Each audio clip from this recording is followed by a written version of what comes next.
everybody. So this is the Treble Clef Notes Matching Game. A fun way to learn and practice note names. So I created this as just like a fun, good old-fashioned matching game, and I was figuring out how to do this on Google when I was distance learning. But now that I'm seeing students in person again, they still like to do it on the Google Slides version. So I'm going to show you how we play. It's the normal rules of play.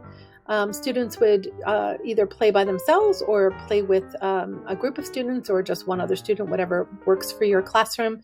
The idea is that you flip over 2 cards. If they match, then the student gets to quote unquote keep them. Since this is not a physical product, then they would have to write the note name down. You could even have them draw out a staff or give them staff paper to write down the notes so they can keep track of, say, the difference between treble clef first space F and treble clef fifth line F. And if they get matches, they keep going. If not, then they stop and they flip the cards back over to cover them, and the next student gets to go. At the end of the game, when all of the cards have been matched, then whichever player gets the most matches wins. So here's how you would play. You would keep this in edit mode, because if you put it in present mode, they won't be able to click these. And the student would just click and press delete and click somewhere else and press delete. Whoops, not a match. So they would just go back up here to the undo button, or just do Control Z. I'm on a Mac, might be different for PC, and flip them back over.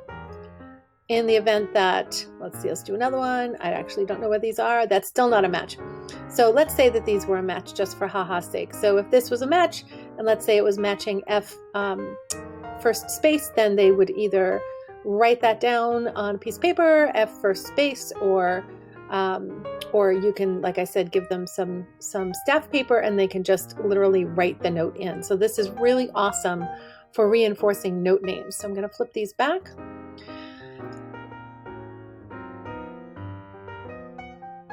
Now, in the event that you want to use this as a traditional game in person where they can manipulate these cards, then these are the instructions. But basically, you would just print out these cards, either in color or black and white. It's minimal color.